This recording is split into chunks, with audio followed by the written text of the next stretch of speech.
What is going on, my salty little home gymmers? Welcome back to the channel. And today we are going to be reviewing RITFIT's new pride and joy, the brand new BPC06. We're going to be doing some RITFIT content here soon. As you can see, I set it up next to my RITFIT Preacher Curl, which is also newer to the gym. We might be doing some content on that a little later, I don't know. But today we're gonna be focused on this beast. So in my opinion, and my opinions aren't always correct, but this seems to be RITFIT's new version of their BPC05, which came out a couple years ago, give or take. And I had a lot to say about that machine. And to be honest with you, I wasn't all that impressed with the BPC05 machine. Now granted, there were drastic improvements to that machine that are on that machine now that weren't on that machine later. So that machine has been improved since my review video. You can go back and check out that review video.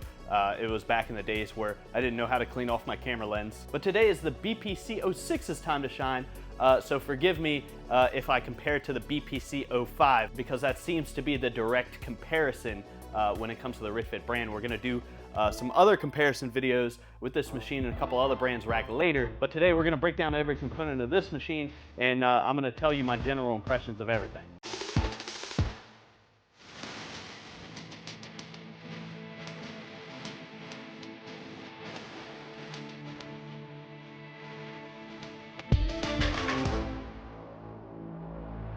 Firstly, let me start by saying that this is a mammoth of a machine.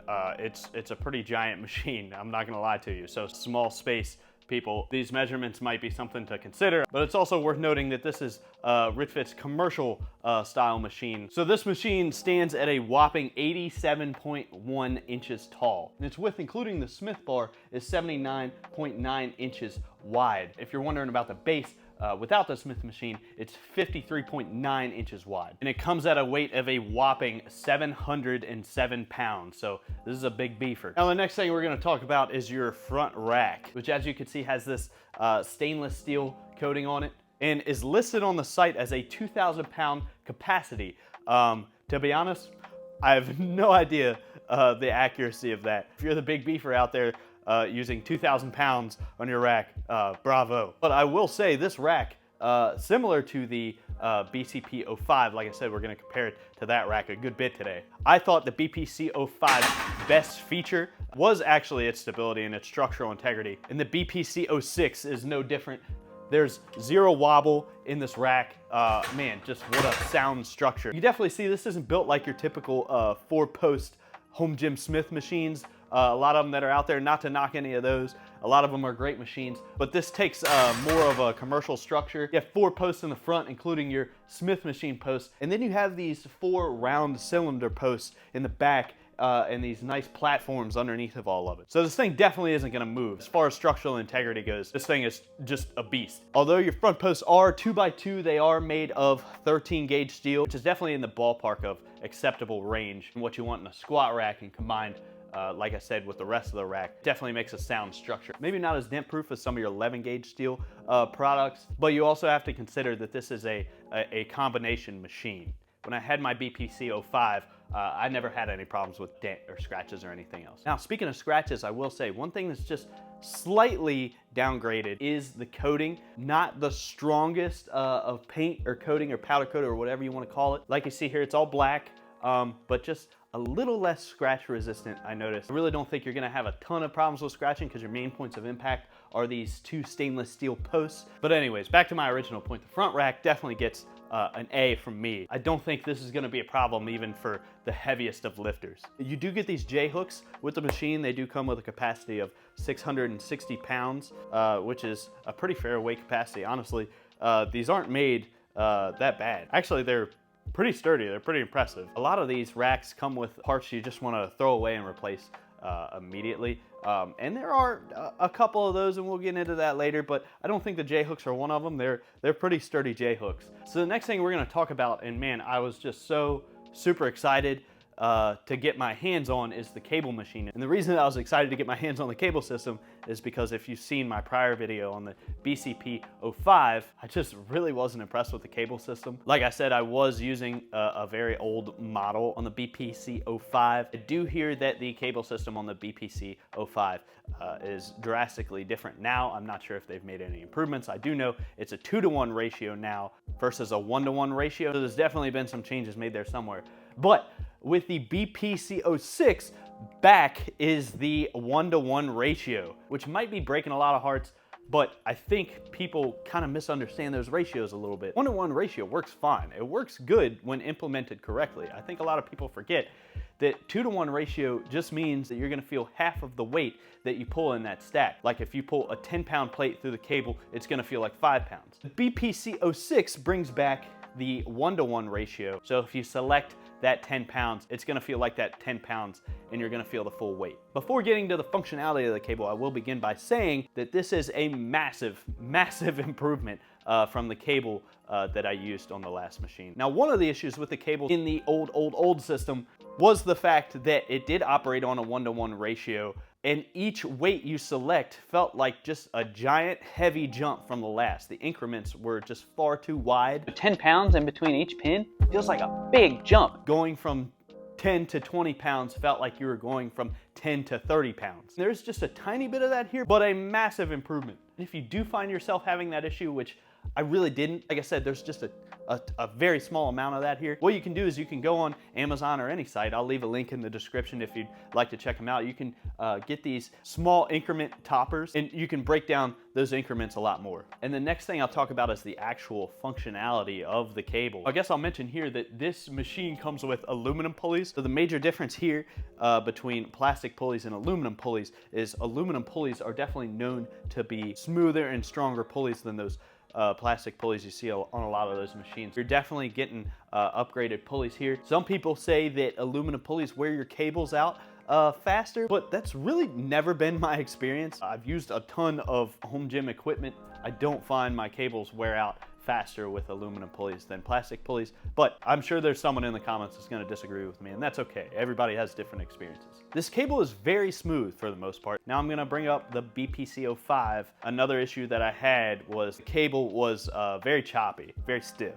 This cable is just a massive, massive improvement. There is still just like a tiny bit of travel in the cable that might be felt by some, but to most you're not really going to notice. All around, decent cable system. It does come with a 130-pound plate stack on both sides for a combined total of 260 pounds of plates, which might feel like a bit of a light stack to some, but honestly, compared to your competitors in this price range, and there's a few of the competitors that we've reviewed, but you also got to remember that this is a 1-to-1 ratio. It's a true weight. I don't think you're going to be doing a lot of those heavy lat pull downs and things like that for you bigger guys, but this machine's great for those other exercises that don't require a heap ton of weight. Next thing we're going to talk about is the Smith machine. And the Smith machine is just smooth as butter. That thing glides like Michelle Kwan on a set of ice skates. It is based on a double-sided linear bearing, and the post does not have a rattle because the whole purpose of a Smith machine is a smooth movement that feels stable. That's the entire purpose, other than to give you a spot when you're lifting by yourself, of course. But these poles feel very strong that it's attached to. There's no give in it whatsoever. So the Smith machine bar comes with a 700-pound weight capacity. Honestly, if you're doing more than 700 pounds on a Smith machine, it's probably time to graduate from the Smith machine anyways. And although the bar is, I think, advertised at 26 pounds, I'll have to double check that. It does feel a little heavier than 26 pounds because you're also not including these,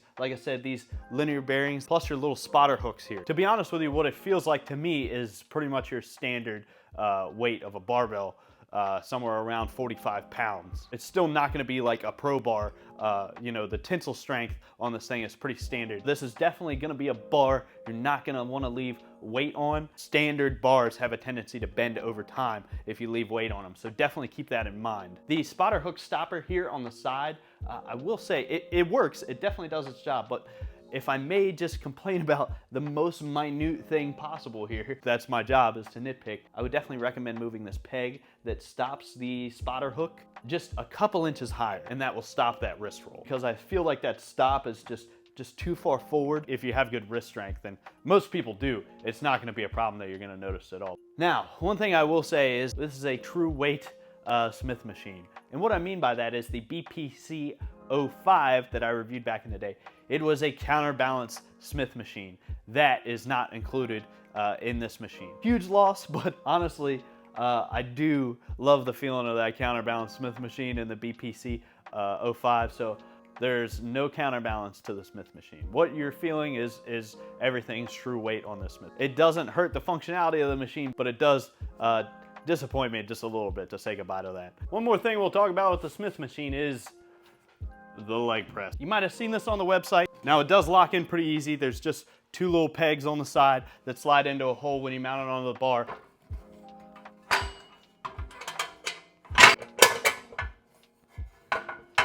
Now, my impressions of this feature are simple. Number one, you have to keep in mind the 700-pound weight capacity of the Smith bar itself when using this leg press. I know some of you can leg press a lot. It does basically act as a vertical leg press, similar to the ones in these pictures. This is more of like a bonus feature for a machine like this. I would say this is more of an alternative for people that don't have that space for a leg press. The next thing I'll talk about is your pull-up bar, which has that multi-grip setup. The grips are great on it. Your hands will stick to it like a piece of wet bologna on a wall. Definitely allows you to get that good tight grip. It seems pretty well made. My impression, it's a good bar for standard pull-ups. Now what I'm gonna get into is just basically small things that are included in this rack, such as attachments and storage space, things like that. And the first thing that I'm gonna go over. So this includes two J hooks. One of them looks like this guy, which is your standard J hook, and the other one looks like this guy. And the cool thing about this guy is if you want to hold your legs during that lat pull down or rest this against your shins, during those rows, there's a pin that you can attach here that locks that into place on one of your J hooks. 4 points of adjustment on the side. Pretty cool feature. You also have your spotter arms, which are also pretty decent.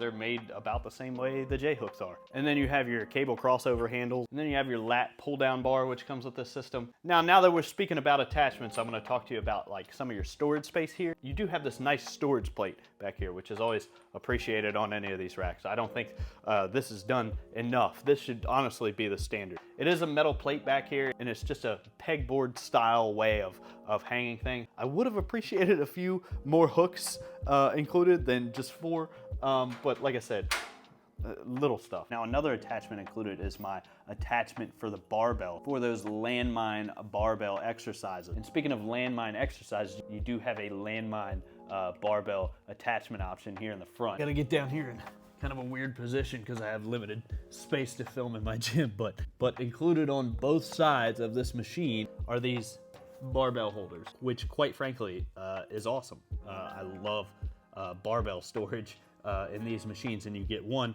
on each side for a total of 2. You have 6 plate horns in the back for that storage. Now, if you've seen any of my videos, you know I hate plate storage in the back because, as you can see, I build my machines close to the wall because that's how you save space. It's just inconvenient to walk around the back and take it off the back as opposed to plate storage on the side. Am I alone on this? Let me know in the comments, but I love my plate storage on the side. But at least RITFIT had the decency to provide just a slight tilt outward. All right, so in conclusion, this thing's kind of a beast. It's about as close to commercial quality as you're gonna get in a home gym product. Like I said, we are gonna compare it with some of its competitors, but as far as my initial review, if you're coming to me to ask whether or not it's worth that price tag, I would say yeah. There's a lot of materials here and there's a lot of durability here. Everything else in the machine works fine, it works functional, it works as it should. We did complain about a few minute details, but there is no real major glaring flaw in this machine. And that's ultimately what you want when you buy a machine. Thank you for watching. Please subscribe. We got a lot of good stuff coming to you. I know I was on a little bit of a break there for a while, but we're back to it. We're back to the rapid fire videos here for a little while. So stick with me. I got a lot of good stuff coming.